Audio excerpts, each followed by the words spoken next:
Welcome to Global Youth Forum. Today we're going to have our session with Ordinary Voices, and we're going to discuss about the political climate in Kenya. But before that, allow me to introduce myself. I'm Valdivia Virginia. I'm the current GYF ambassador, and I'm glad to be here. To our people listening to us online, thank you so much for joining us. Feel free to engage us in the conversation via the chat. And of course, anyone who will also listen afterwards, after the session has been recorded, also feel free to still engage us on the same topic after the discussions. But other than that, thank you for your time and thank you for joining us.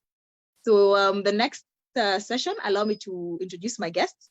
I will allow them to actually introduce themselves. So I think we can start with Darren. Just mention your name, what you do, and maybe any other message you actually like to say in less than a minute. Oh, so Darren, my name is Darren Hart Juma. I'm a finalist student at the University of Nairobi pursuing civil engineering. And I'm also the Deputy Country Director, Clean Up Kenya, and founder and director, Darren Hart Foundation. Thank you very much. Thank you so much, Darren, for that. Jack, feel free to jump on. Thank you so much, Virginia. My name is Jackson Nengo. I'm an advocate of the High Court of Kenya, practicing as such, and also currently I'm the legal manager for Unga Group Limited, and I'm glad to be at this forum. Thank you. Thank you so much to both my guests who have joined us today.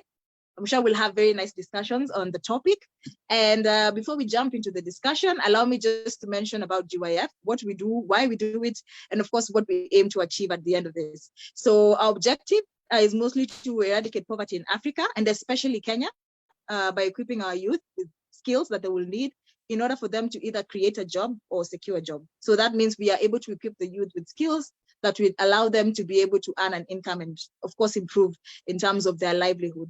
And of course, our mission as GYF is to empower and develop the youth by enhancing the employability potential and of course ensuring they have the skills to secure a job. So of course, as much as we are training the youth, we want to also make sure that the skills that we train them for, they're also equipped and they can also use the same in their places of work.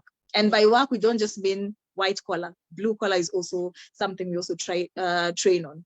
Our vision as GYF is to be a leading youth NGO in Africa and to support young people in creating a better future for them.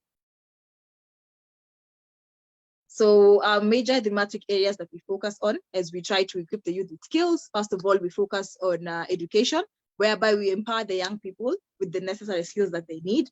Then we also do adventures, whereby we are able to train the youth where they are learning by doing. So this is an experience whereby they get to engage in activities and they get to learn the skills by doing some of the activities that we train on. And then, of course, we also have employment, where we enable young people to earn income. And this is a way of us trying to eradicate poverty in Kenya. And last but not least, environment, whereby we involve and engage young people on environmental protection measures. Our values is highlighted. We have honest, trustworthy, and loyal, which comes under integrity. We have respect, which mostly relates to how we relate with each other, respect for ourselves and respect for others. We have care, where we care for those people that we work with, people that we teach and work, partners, youth, employers, our volunteers. And then we have belief, whereby we explore our faiths, our attitudes in very different things and various aspects of the community. And then last but not least, we have cooperation, whereby we make positive difference and whereby we also socialize through that. And then the programs that we have Molding for Work, which is basically a program where we train the young people in terms of skills that they need to be able to be employed, earn income, or also be employed or earn income. We have Archery for the Goals, Football for Peace, and Ordinary Voices. So today, Ordinary Voices is one of these programs that we do. And basically, we give the young people a platform where they can be able to share their views and share their opinions about the various aspects of life that affect the Kenyan youth. Under Football for Peace, we have football tournaments, whereby we engage various footballers with sports, just to be able to promote peace and also be able to teach the skills that they need. And Archery for the Goals is also a similar program to the Football for Peace, whereby it is a sport activity that brings the youth together to be able to promote or at least train the youth with the skills that they need to improve their lives.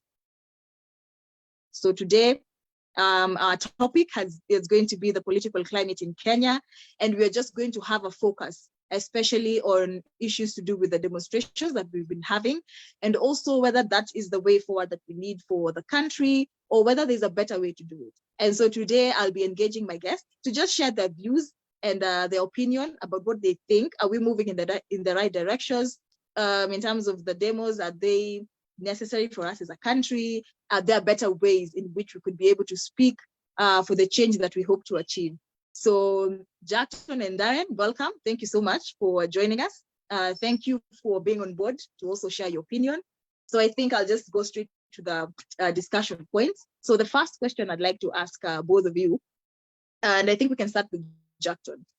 What is your opinion, or what do you think in terms of these demonstrations that we have? Do we still need the demos to be able to create the change that we want to see, especially in terms of high cost of living, or do we go for peaceful negotiations? For both Azimio, co-leaders, and the president, Kenya Kwanza, what do you feel? Is it something that we need to discuss about, or it's something that we still need to keep fighting for through the demonstrations?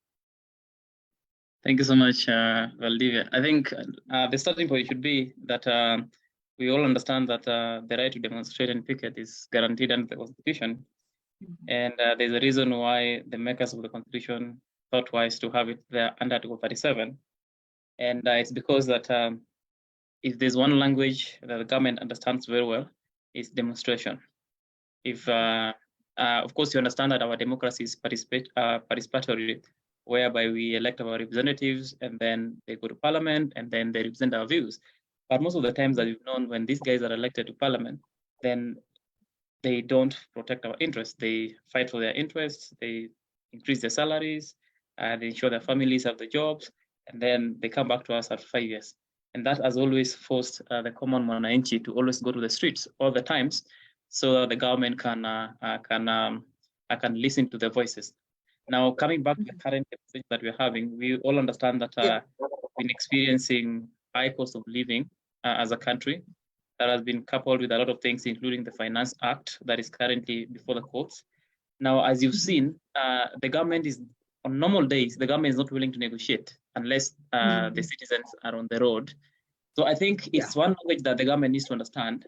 And of course, if Kenya wants to portray themselves as that country in the eyes of the West and the East, they need to listen to the voice of the Kenyans. And one thing that has been observed within the past, I think 3 weeks now, is that Kenyans are so much agitated. Kenyans are not really happy in terms of how the government is going or the direction that the government is going. You've seen reports from TIFA saying that at least 73% of Kenyans believe that Kenya is going to a wrong direction. And you've seen the leaders of opposition leading demonstrations across the street and across the country in terms of trying to make the government understand that there's high cost of living. At the same time, you have seen the government trying to hedge their way and saying that we have an opportunity to negotiate in parliament or outside parliament, and all that, of course, culminating to the yesterday's report that we received that now the government and opposition are in a position to speak. We are still waiting for the details of that speaking. But if you ask me, the best way to go with this is let the citizens proceed with their demonstrations, so long as they do it within the parameters of the law, so long as they do it in a manner that is guaranteed in the Constitution. I think it is something that needs to be taken, because that is the only language the government can understand. If nothing else, you will not be sending messages to your MP. Maybe you'll never respond in the next 10 years. You know, it is very true. Yes. Thank you so much, Jack, for that. Darren, do you feel the same? Ama kuna a different opinion? What do you think? Do we still need the demos? Ama we would rather have the peaceful negotiations? Okay, for me, I support the demonstrations, but I look at it at a larger angle. It's not about the demonstration.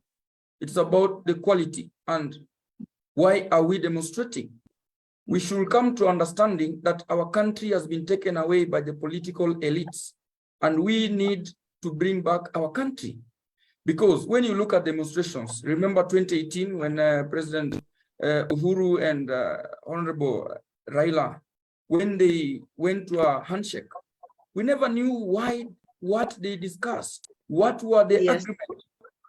And after that, we still went ahead to have Kemsa scandal. We still had scandals. The cost of living was still high. And so it's not about demonstrating for these two people to come together, to work together. No, it's about taking back our country in a way that we put these leaders accountable. So there is much than we think we want to support in terms of demonstrations, because when they itemize these items, you find that only the cost of living is one thing that touches all the Kenyans, but others, 80% is for the political elites. And so I think we need to take our country back. Thank you. Thank you so much for that. And I think I would also be biased enough to say I completely agree with both of you in terms that we actually do need the demos to go on. However, I want to also pick your mind in terms of that as we are seeing now the demonstrations as they're going on. How do we have a synergy between the police and the citizens? Because again, one thing that I realized, as much as we are fighting and the police are fighting us, the police are also affected by the cost of living. So they are also the normal mwananchi. The only difference is that they wear a different suit to work compared to what we do. So is there a way that the citizens can look at the police in terms of being human, instead of us just looking at them as people who are getting in the way of us trying to communicate our message? Because I'm sure you have seen in the news whereby you have police officers getting beaten, getting chased, so some of these things, and especially because they also form part of the civilian population in the sense that they're also citizens of Kenya. Do we believe that there's a way we can have the police and the citizen work together to avoid the killings and the too much violence and bodily harm? Darren, I think you can you can respond to that, and then we can go to Jack. Okay, what I can say about that is this country, we are youth, as you can see, the three of us here, we are youths, and we found this country in a mess. Our country was stolen long time ago, and I normally think we did not get independence. We were given the ornaments of power and the flag, but we don't have the independence in our country. I think even the police, I don't know who started the background of giving them positions, but I think they should be given free education to study criminal law, to study psychology, so that these police will understand the rights of Kenyans. They should be taught the Constitution. The police don't know the Constitution.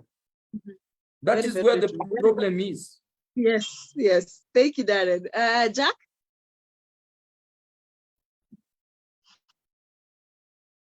Thank you so much. I would want to start from Darren's point. Of course, I agree with Darren that sometimes these guys don't understand the Constitution, but surprisingly, these guys know what they're doing very well. Now, for me, the problem is in this space. The general problem is that Kenyans are not disciplined, the first sense of it. Now, if we talk about the actual discipline of the country, it's something that cuts across the civilian citizens and also even the people in uniform and even the political class. None of them is really disciplined in terms of even projecting their rights. We've seen demonstrations in some other parts of the country. Other parts of the continent. We've seen demonstrations even in Israel. I think last week you've seen series of demonstrations in Israel and how peaceful that was. Now Kenyans don't know what is called peaceful demonstration. They don't understand that language, and they know that they don't know that language. For a normal Kenyan, demonstration is only demonstration if they can involve in a running battle with the police. They can get themselves beaten up and all those things. So that is the first thing. So there's that aspect of lack of discipline from both parties in terms of where then do we draw, if you're calling it a peaceful demonstration, are we able to go and demonstrate and project our voices without touching the normal citizen doing the business? Are we able to go on the road without lighting up tires and burning the road? In that aspect, are we able to demonstrate and project our grievances without attacking a specific community of individuals? We are not able to do that. At the same time, in the political class, you remember one thing with the police, that police usually they get orders from their bosses. Yeah. And someone was saying the other day on Twitter is that the police, they don't have a long memory in terms of if you leave power, they forget about you and they receive orders from the next person that comes in power. So the problem is the government itself has always advocated for use of extra force. We've seen this happening even from the tweets of those in government, the CS, the ministries, the members of parliament themselves, the leadership of the government. You've seen serious, use of serious words that imply, brutal forces on the citizen. Now, when this happens, most of the times you find that citizens go to the road very, very agitated. They're very, very angry. And then, of course, the police will meet them with the same force. You know, they will provoke the police. They provoke the police at the same time. They're very angry, of course. It's understandable that the cost of living right now makes them feel so agitated. At the same time, they would want to feel their grievances heard. And to that extent, when they meet the police on the roads or on the streets, then the police also will bring this, will iterate with the same power, with the same force. That ends up loss of life, people getting hurt, business getting closed down. So I think the problem really starts from the political class, because if we as a country has a culture that the police are the police are held accountable for whatever aspects they do in terms of peaceful demonstration or use of extra forces, then that can change. The next thing is the question of IPOA. You know, IPOA is the body that is in charge of regulating the conduct of the police, investigating a lot of things. You've seen that all these, even independent bodies like IPOA have been politicized. So they speak from a specific political view, and when they speak from a specific political view, then every person that is not in that political side is an enemy. So if we are able to change that generally, then we are able to secure the thing. But the general problem, that, just like I've mentioned, is the question of discipline. As a country, we are not disciplined, because even without the police, assuming that a section of Kenyans are demonstrating somewhere in maybe Kajiado, even without the police, they will still be beating innocent Kenyans. They will still want you to go and demonstrate with them. You know, life is hard on everyone. It doesn't mean that if you're demonstrating today, I must help you demonstrate. You just demonstrate on your own. On my day, I can demonstrate on my own. But Kenyans want you to participate in them demonstrating. And if you don't participate, they'll make sure that your business is closed. They'll make sure that your shops are raided. You know, so that is the problem that we are seeing. But if you can change that aspect of discipline from the side of the citizen, at the same time, the political goodwill from those in government, then we can be able to solve that issue as early as now. Thank you so much for that detailed breakdown. And I think from both of you, I can still hear this idea. Jack, you've spoken about self-discipline, and Darren has spoken about education in terms of free education. And I wanted to really highlight that point where he says they need to get free education. Because again, when you have the standard for police officers to be D+ or maybe a below, and I'm not just saying because you have a D+, you're not exactly a smart person. But then again, if that is the caliber of people we want at the workforce in terms of police, and then we are hiring maybe the lawyers with the A's and the B's, then it becomes a bit of a challenge. Because if this, and especially in terms of the law, Jack, I wanted also to just highlight the point of the police go through the court martial, not the system court. So do we feel like the fact that most of us are not exactly privy to a lot of these sessions, we are not sure if justice is actually being served on a lot of these officers? Because once they default in terms of their role, who is the person who actually gets to, apart from IPOA, which of course, as we are seeing, they've managed to do some work, some maybe not so good, but now in terms of the other offenses that officers commit, do we believe in the system in terms of the court martial? Do we think it actually does the work that it should do? This is not for you, Jack, because I don't, Darren, I have a different question for Darren. Thank you. I think when it comes to police brutality, it's an entire question of culpability. For instance, if there are two angles, you can look at it from the normal civil side, whereby if a police is being brutal on citizens or is using extra force, then that borders the questions of assault, that borders the question of misuse of power, that borders the question of even manslaughter in terms of when when people are killed, you see people have been shot dead, and then we are able to have these guys arrested and charged in our normal courts, and then we can be able to see even on the media that such a person was arrested, was arraigned before the court, and was convicted for doing this particular thing. You can see, you remember the case of Willie Kimani. You saw the policemen were actually they were convicted and were sent to jail for that specific aspect. Now that doesn't happen, and that is the problem. Where as Kenyans we feel like there's nothing that is being done in terms of police conduct, and most of the time they get away with it. They get away with doing this thing because, like I've said, they are protected by a specific political class, and even the court martial is really not empowered to make a certain orders or certain direction in terms of even as much as the police brutality and killings and everything else is concerned. So from that perspective, we are saying that the normal courts that we have is empowered enough to deal with such questions of brutality, and also the court that we have is empowered enough even to issue questions of damages, fine police officers, issues question of compensation to those who've been brutalized by the police. But again, that does not happen. It doesn't happen because nobody is taking action. IPOA keeps promising that they will be taking action against these police officers. They don't do that. The government keeps saying that they'll be punishing those police officers that go against the rules of force. They don't do that. So until they do that, we will never feel or find justice. So until our political class is able to have an independent police. I remember when President was being sworn in, one of the questions that he kept promising Kenyans that when he hands, when he drops the Bible, like he used to say, the police will be an independent institution and the police will never be used to settle political scores. But that has been different. We've not seen that happening. We've seen the political class still using the police to settle their political scores. We've seen, the state sending police officers to raid people's homes, and that is what brings in the agitation. So I think this whole problem, it will start and stop at the door of the government. The government needs to come out very clearly. The independent institution needs to come out very clearly and say enough is enough with this protection. If you go against what is provided in the Constitution, then we are going to take action against you. And that action could mean the actual civil action against the police officers, leading to questions of compensation. That could mean criminal charges against the police officers, leading to questions of imprisonment or even fine. And it also mean the other aspect of court martials, where these police officers are actually, fired from work. But you see, that doesn't happen. So until we are ready to have that conversation, I think this problem keeps occurring. And one thing about the police is that the police, if you are in power, they will do what you say. If you are out of power, they will serve you faithfully.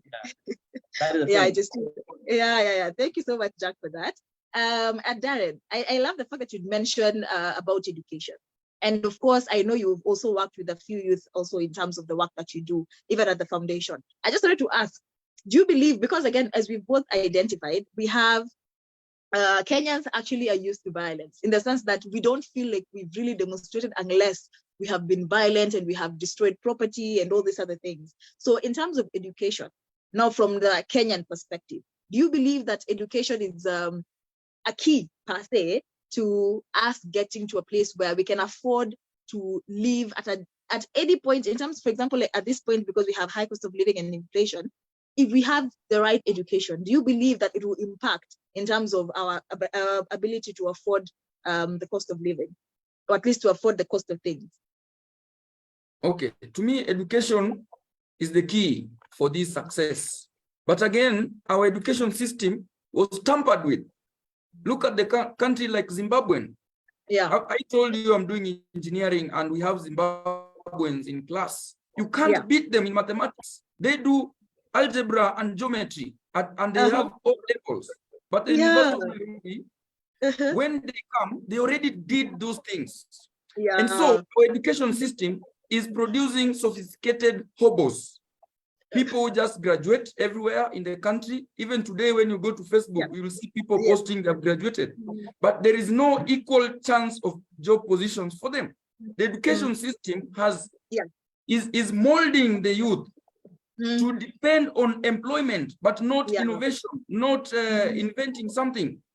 And also the quantity and the quality of what we are graduating is what matters. You see, like we have, I don't know, Kerogoya University. Nowadays, you hear university and you wonder, what are they taught there? So you find that the education is the key for these things. But what education are we feeding? What education are we getting? Somebody like Jeff Koinange, when I was a kid, I used to see him on TV. Yeah. But he's still there. He has not created space for other youth to come and join. Very and true. When, whether he's listening or not, or maybe somebody can tweet him about this, he should have opened his own station and employed other youth. Because for 30 years, for over 30 years, where are the other youths getting these positions? And so I challenge the education system we have. I challenge the content we swallow. And I challenge the youths to wake up and be innovative.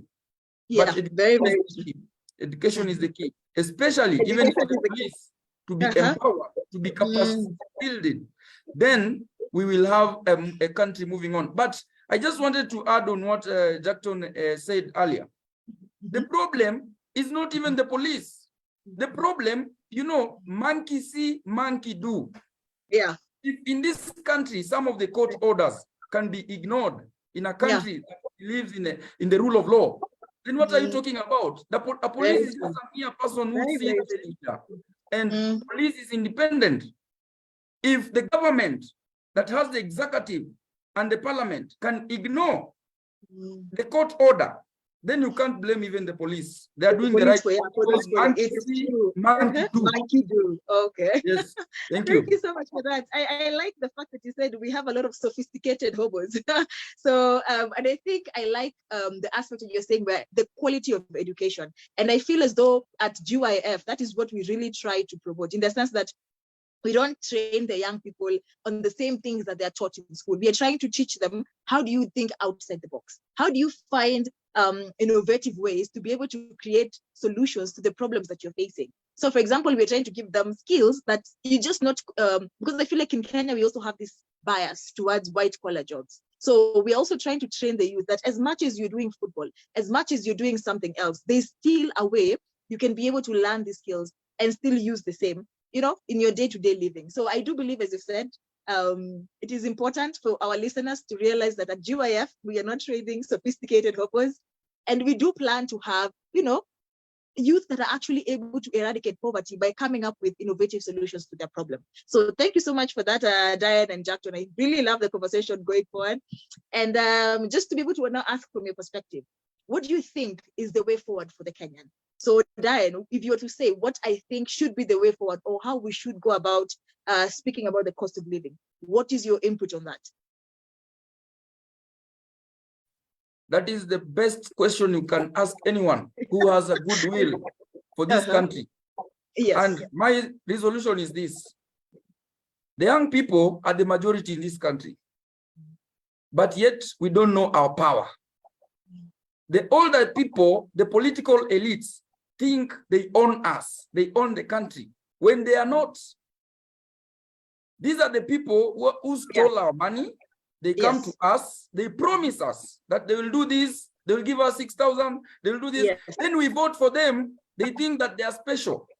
But if the young people took about turn today and say, we are no longer going to vote in political elites who are not accountable, that is how we can take back our country. What I mean is, the young people should conscientize themselves. We should move out of comfort zones to be listening to these people who make noise about leadership, about Maandamano. In fact, right now, they are not making sense. We are going for Maandamano to do what? Are we going for Maandamano for 2 people to get security and full force secured? Or are we going for Maandamano because we want the cost of living, we want our money that went to Kimaror, dams, stadiums to be returned back? Yeah, if we don't ask those questions, we will continue voting in these people, and they will continue stealing and having the debt, and we will never come out of this. And the next generation will blame the young people. The young people need to wake up.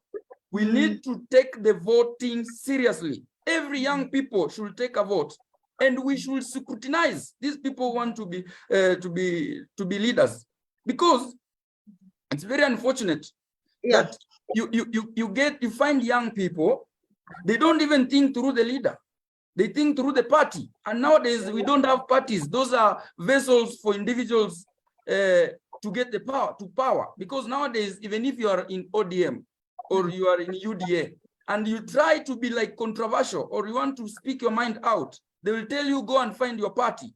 They will tell you, go and form your party. So these parties, they're being funded by the exchequer's money, but they are not serving Kenyans as it should be. It's funding some individuals' interests. And as young people, we need to even vote people who are independent, people who can be accountable. Accountability. We don't have accountability as in Kenya. The leadership is the problem, but the systems are okay. Accountable leaders, we don't have them. We have a leadership drought. As soon as we accept that, we'll move. We are able to do. Thank you. Thank you so much for that, Darren. And Jackson, what's your way forward? What do you think as a Kenyan people we should do to be able to move forward to a more positive, impactful demonstrations? I kind of have a different approach in terms of the way forward. So my approach is in two stages. The first stage is the suffering stage. You know, the first stage is suffering stage. So the first way forward, the immediate way forward is let Kenyans suffer.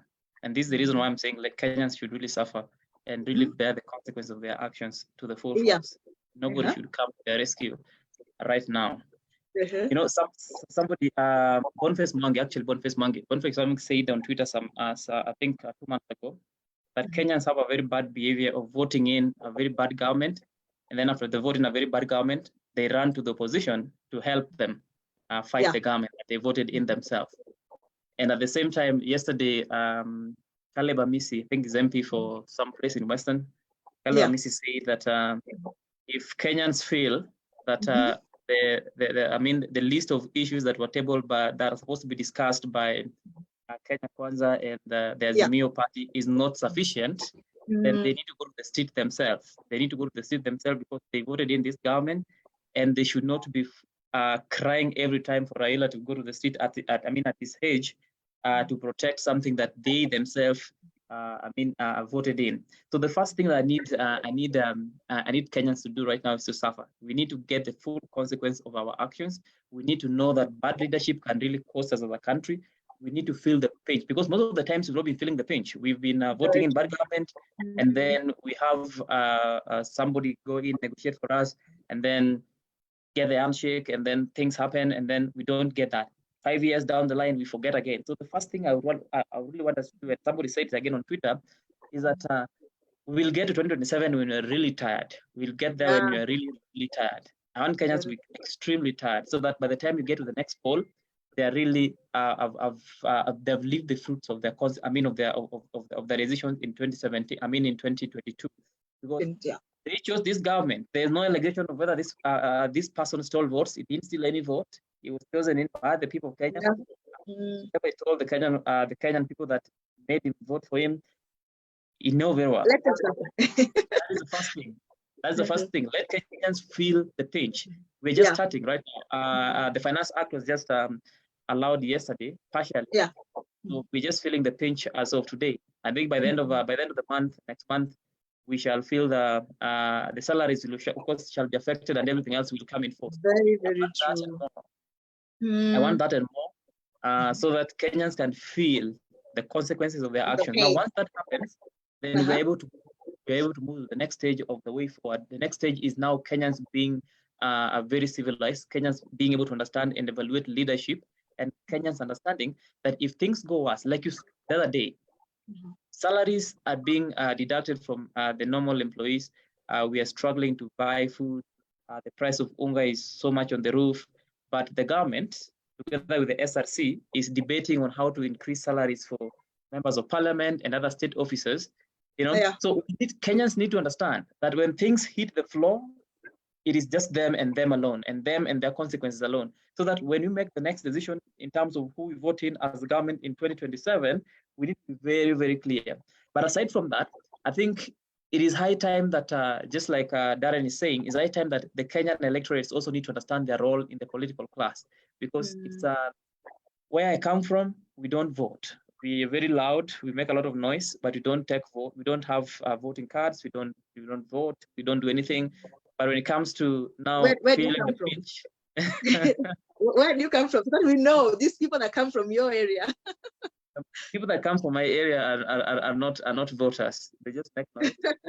Okay. One political class. When things go bad, they start blaming the government. If you look at the last election, Rift Valley was leading in terms of the voting percentage, followed by Mount Kenya, and of course Nyanza was the least, with a whooping less than 52% of people that turned out to vote. You know, now if Kenyans can vote, not because it's a voting day, but because they really want to change the government, they want to change things, then that needs to happen. But until Kenyans suffer, they will still think it is business as usual. You remember the days of, the Nyayo era when Kenyans, the dictatorship under the presidency of Moi, it took suffering. It took actual suffering for Kenyans to learn, and to elect Kibaki, it took actual suffering so that they can learn that this thing can be really bad on us. So I think Kenyans need to, right now, for the next 2 years, I pray for nothing but suffering on Kenyans so that people can learn. And then when you come back in the next election, we can say that, you know what, it is us Kenyans, regardless of where you're coming from, whether you're coming from Central Kenya, you're coming from Mombasa, you're coming from Western Kenya, we all need to speak one voice and say, we have seen how bad this thing can go. So let us get serious and elect people that can represent our interest moving forward. Thank you so much, both to you and Darren, of course, for that wonderful breakdown. And I think from both points, I've had the point of accountable, voting wisely, making sure that we vote for accountable leaders. So I also just like to also highlight the point that you've said, Jackson, in terms of to let the Kenyans suffer, which I feel is a good point, especially because we get to reap the benefits of our own actions, so the consequences of our actions. However, I also want to call upon the Kenyans in the sense that as much as we are doing these demos, the property that we are banning, because a lot of the times you never hear Kenyans banning State House or banning. It is our own property, our own public resources that we are banning. So as much as we are claiming that we want to improve our cost of living and our way of, at least our lifestyle, but if you're also banning the resources that are created for us, then what are we doing? Because again, the same money that they're trying to, the money that we're destroying, maybe for example, like the Express or something, they'll still use our own money to be able to get those things back to the previous position. So I do believe, as you're saying, Kenyan suffering, I feel like it's a very good point because we get to feel the consequences of our actions, but also just to highlight the point you said about voting wisely. And of course, Darren has really highlighted that in terms of, as a Kenyan people, we need to understand that we have power. And that if we do not tap into that power, then we will be able to pay the consequences. Because again, the way we are saying, the young people in the Kenya, at least in the country, those are the people that are getting to be I don't want to say the leaders of tomorrow, but basically they will be the leaders of tomorrow. So I'm just calling upon, of course, our listeners to be able to listen to some of the points that you've really brought. And I feel like Dan and Jack, I feel like we should have, a much longer session just to be able to really break down some of these things. Because I feel like the session, because it's about to, of course, come to an end, but I believe that there's still much more that we need to discuss. And also, of course, engage other young people just to be able to have an understanding. As a young person, what is your role in ensuring that we don't get to this point? What is your role in ensuring that by 2027, we will be voting in leaders that make sense? So allow me to just ask you each just a minute in terms of what do you feel needs to be your call of action to the young people in terms of how do we move forward in improving or at least ensuring that we have how do we move forward as young people in ensuring we have policies in place that speak to the challenges that we are facing? So just as your last call to action, and also just saying what is it that the Kenyan person can do, the young Kenyan person can do to influence policies that work for them. So Jack, I'll give you 30 seconds and Darren 30 seconds. Thank you. I'll go first. The first thing I'll say is I take it from what Darren said in terms of getting out of the comfort zone. We've heard of stories where countries that were liberated by youths, and that is different for Kenya. So I think as a Kenyan citizen or as youths in this day and time, we need to come out of our space and marshal up our voices and say, in terms of leadership, this is the person we are going to elect. In terms of education, this is what we feel should be done. In terms of, development, community development, this is what we're trying to do. So even in terms of having forums like this one, in terms of even having community-based projects, just cleaning the society and championing for peace, oneness in terms of everything, love your neighbor, love yourself.